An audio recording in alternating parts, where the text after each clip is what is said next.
I'm open to dealing draft picks in 2027, but there's one huge caveat to that philosophy that needs to be understood. This is Locked On Patriots.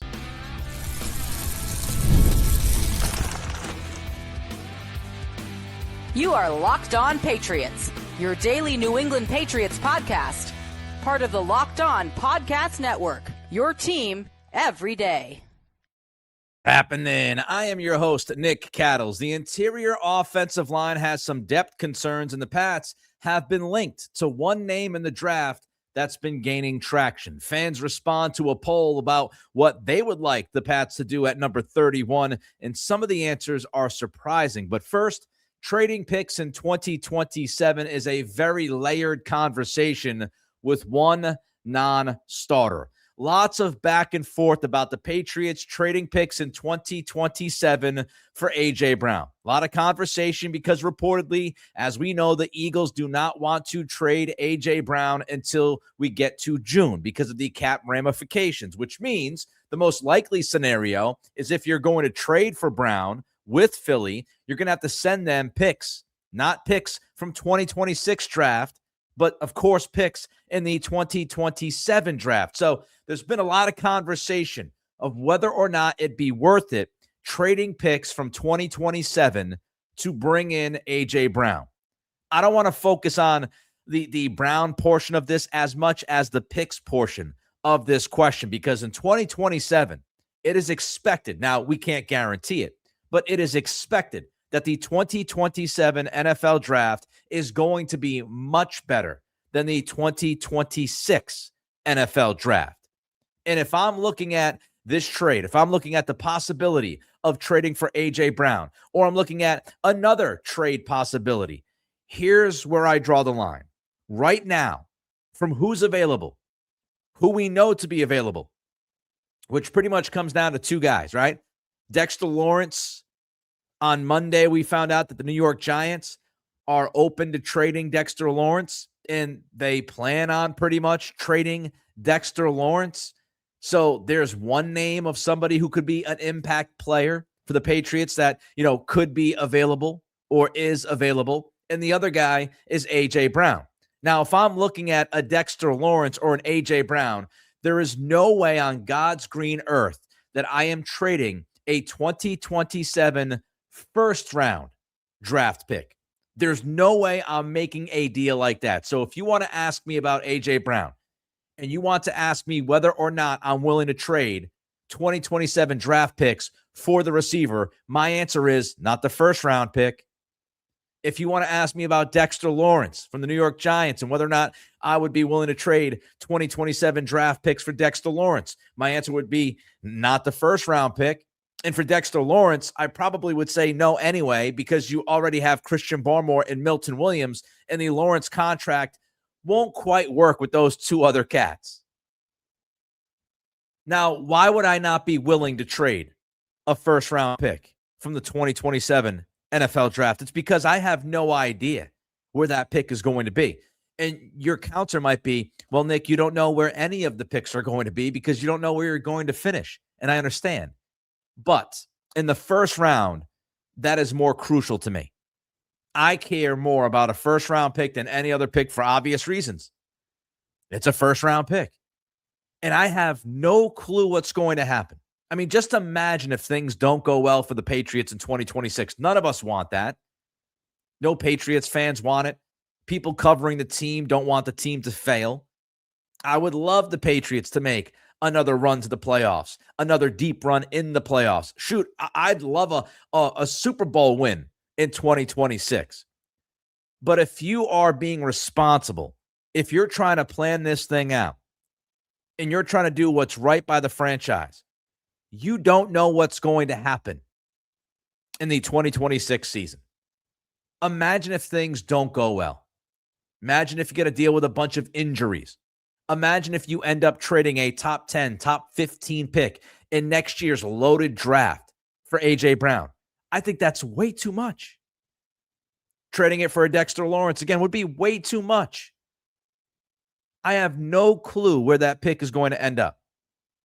And I would have such a monumental amount of regret if the 26 season doesn't work out well, and I find out that I traded a top 10, top 15 pick to Philadelphia for a receiver closer to 30 than he is 25.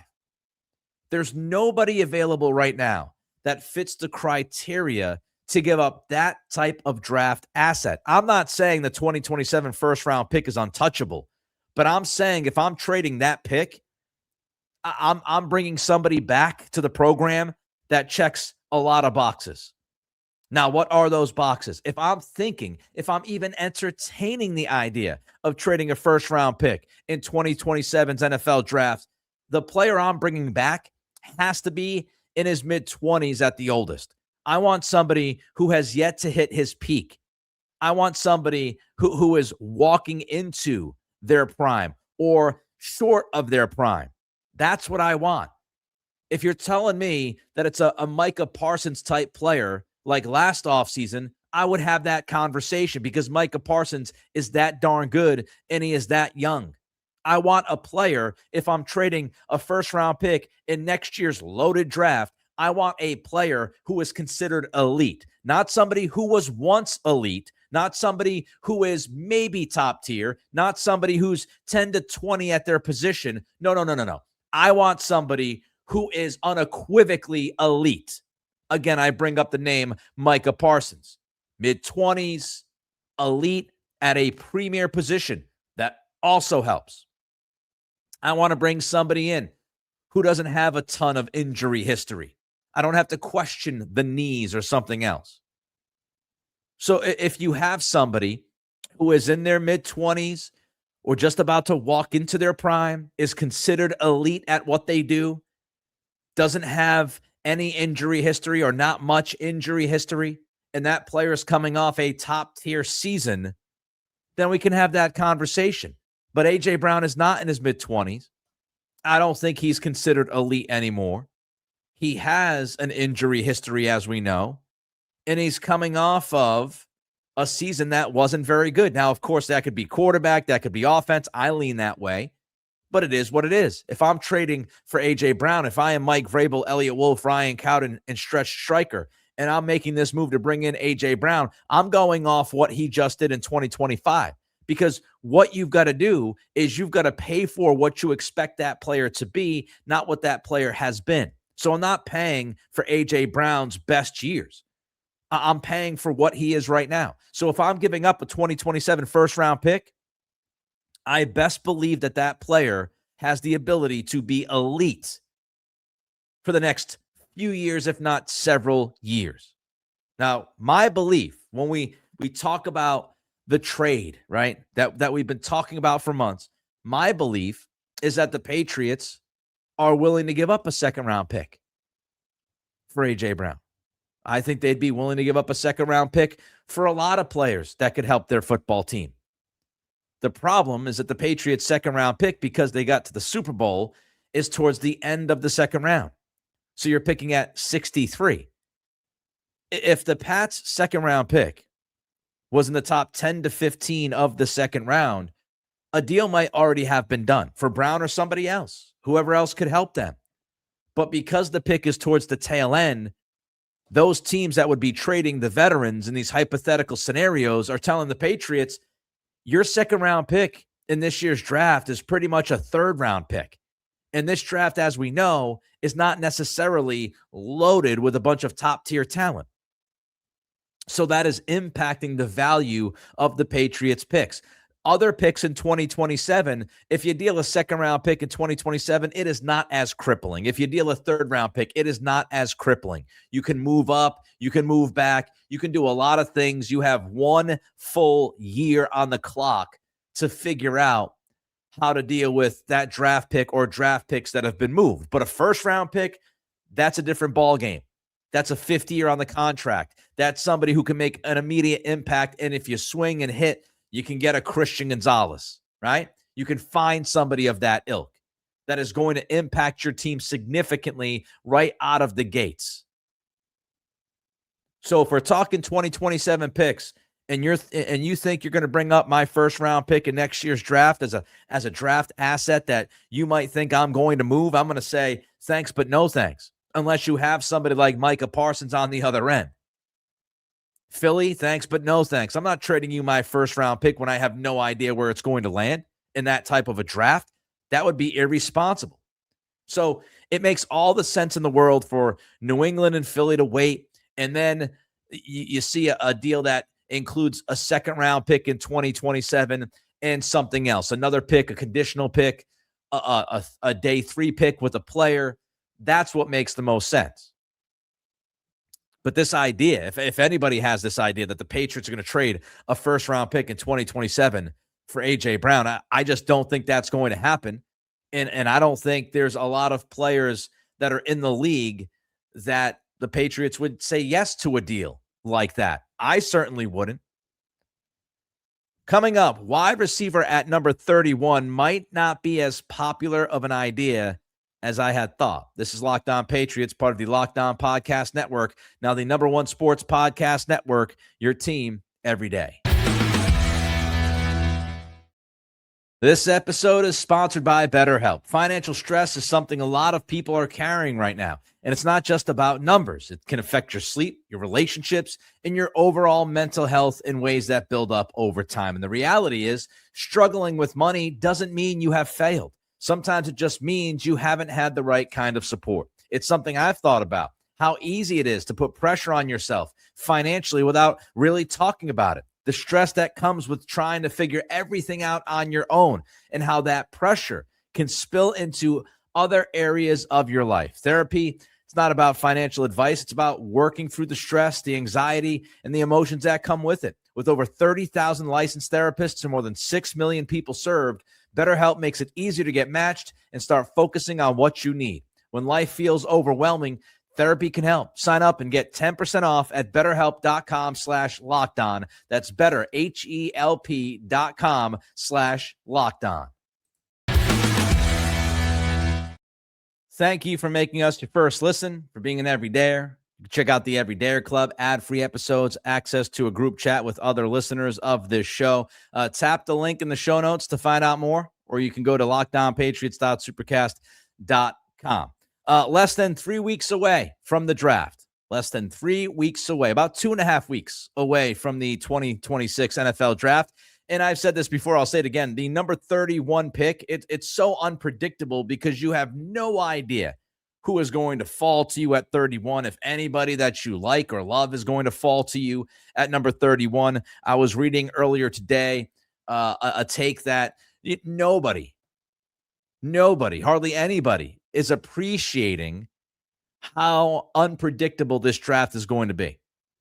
There's this thought process that, when we get to Thursday night, round 1 of the 26th draft, there's going to be a number of names called that we did not expect to be called in the spots that they're going to be called. So this draft is just incredibly unpredictable. So I threw a poll out there on Twitter in the world of X, and, I asked a question.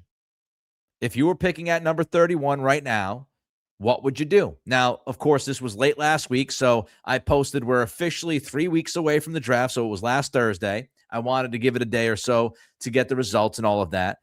And I, of course, had to do the mock draft that I'm doing on Mondays here as we lead into the draft. But I said we're officially 3 weeks away from the draft. Right now, if you were picking at 31, what would you do? And, of course, in the world of Twitter, you get 4 options. So option 1 was BPA no matter what. And then I had also offensive tackle at 31, wide receiver at number 31, and defensive end /edge. I didn't put /edge, but defensive end at number 31. Now, interestingly enough, wide receiver was at the very bottom of this list, and that surprised me. You had offensive tackle the third choice at 17.8%. Wide receiver, only 5.4% of the people were interested in drafting a wide receiver at number 31. Defensive end was the second option that was selected at 25.6%. And the most popular choice was best player available no matter what. 51.2% of the people responded that they would pick best player available no matter what at number 31. So again, it went BPA no matter what, defensive end, offensive tackle, wide receiver in that order. Now, the fact that best player available ended up being the top option for the people who voted, I love it. I love it, because there's a lack of desperation there. And I've been saying for the past few weeks, the Patriots cannot feel desperate when they get to pick 31. Because when you feel desperate, you make mistakes. When you reach, you make mistakes. So this philosophical approach of best player available, which, of course, Mike Vrabel had said that's what he hopes will play out when he was in Arizona. He also threw out the idea of trading up, trading out, etc. Again, I could not give 25 options. But the idea, the philosophical approach of best player available is how you should walk into every draft in a perfect world. There are ways that you can address questions on your team without feeling you've got to use that number one pick on one of those questions. So I just don't want to see desperation from Mike Vrabel, and I don't think we will see desperation. I don't want to see desperation from the front office. I don't think we'll see that. But I was happy to see that those who voted, more than 50% said, give me best player available, and that was no matter what. So that's, no matter position aside from quarterback, which is not going to happen. So, best player available no matter what. The second option being defensive end / edge. It's interesting because if you had asked me, if you walked into a bar in New England and you said, what do the Patriots need to spend the 31st pick on? And you don't know the people you're asking. You're just grabbing random people. I would actually expect more people to talk about offense. The fantasy football mentality. Help Drake Maye. Support Drake Maye. And I don't disagree with the notion of supporting Drake Maye. We've talked about it. But I still feel, and I've said this, I've said this from the beginning of free agency to right now. Edge, to me, is the number one need on this football team. And so, I love the fact that the top answer was best player available, because that really should be your philosophy. I love the fact that the second pick was edge, because if you're not going to go best player available, filling your best need with a good football player at that position of edge makes sense. Defensive end edge is a real need. Third, tackle. Now, this might have been the most surprising that tackle was ahead of wide receiver, or maybe it wasn't, because I do feel like Patriots fans, there are a number of Patriots fans that are starting to kind of lean towards tackle. And even I'm starting to lean towards tackle, because I think offensive tackle might end up being the position that has the best player available at 31. And it's the reason why in my first mock draft, going back a week ago, I selected Blake Miller from Clemson. I do feel like there's a little bit more momentum swinging towards take a tackle at 31, because, you're going to have Blake Miller or Max Henachor, and one of those guys will be best player available. And also, there's not a ton of depth at that position. So, if you're talking about a very close battle between an edge and a tackle, or a receiver and a tackle, you're going to lean tackle because those other positions are deeper. I think there's some momentum towards that. Even myself, I've started to feel my own momentum swinging that way. Now, why did offensive tackle finish third in the poll? I don't know. Do more Patriots fans feel good where they're at offensive tackle more than we thought? Is there skepticism about who's actually going to be there? Is there just more of a push to, look towards 2027? Wide receiver finishing last was shocking. And it's not because I disagree with it. It's because wide receiver is the quote-unquote sexy position. Again, if you walked into a bar, and look, New England fans know football better than anybody. I know. I lived there for 30-plus years. I get it. I grew up there. But when you walk into a random bar, and you ask, I would just imagine more than 5% of the people would answer back, oh, wide receiver. Drake Maye needs that number one guy. And he does. He does. I do wonder, though, is this the A.J. Brown impact? Are people just believing that Brown will be a Patriot, so they're a lot less concerned with wide receiver at 31 than they would be otherwise? Is this because of N'Keal Harry and the N'Keal Harry PTSD?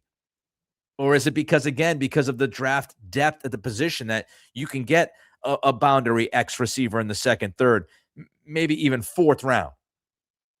So you're not too worried about it.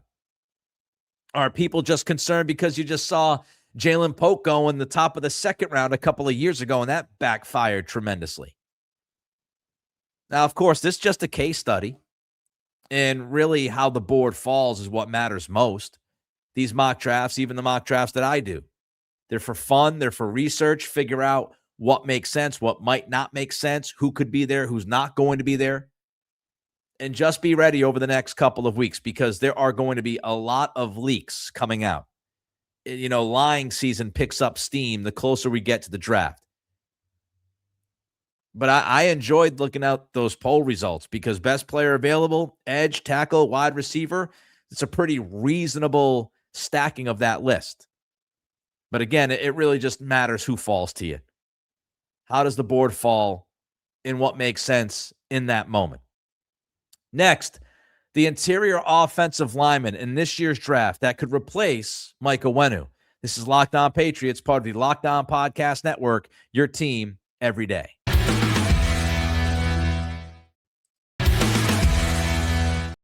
Don't forget to like, comment, and subscribe if you're watching us on YouTube. I appreciate every single one of you. Let's continue to kick the bag out of the YouTube algorithm. Again, press that thumbs up, throw a comment in, your thoughts on the first couple segments of today's episode. Don't forget to subscribe. We are now over 9,300 subscribers, trying to march towards that 10,000 number by the draft.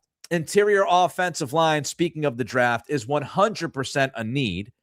Elijah Vera Tucker's injury history. Mike Onwenu is walking into the final year of his contract extension that he signed in 2024. He is set to be an unrestricted free agent after the end of this upcoming season. And it sounds like the Patriots might have a target, or at least there's a name that is one of the targets for the Patriots at interior offensive line. And it's a pretty interesting name. Ryan Fowler posted, this was a couple weeks ago, a standout of Senior Bowl week. Auburn interior offensive lineman Jeremiah Wright has been a talking point for teams. A late day, 2 grades scattered across the league, met with Patriots brass, including Elliott Wolf. Jeremiah Wright also, rumors are that he could be taking a top 30 visit the Patriots. Taylor Kyles, he actually posted that Lance Zierlein, I love using Lance Zierlein's work from NFL Network, NFL.com, as you know. Taylor Kyles pointed out the similarities between Jeremiah Wright and Mike Onwenu if you read Lance Zierlein's overview in his scouting report of each player. On Wright, Zierlein wrote, Wright is a ground and pound right guard with excellent power at the point of attack. There are concerns about his hand placement and pass protection, though.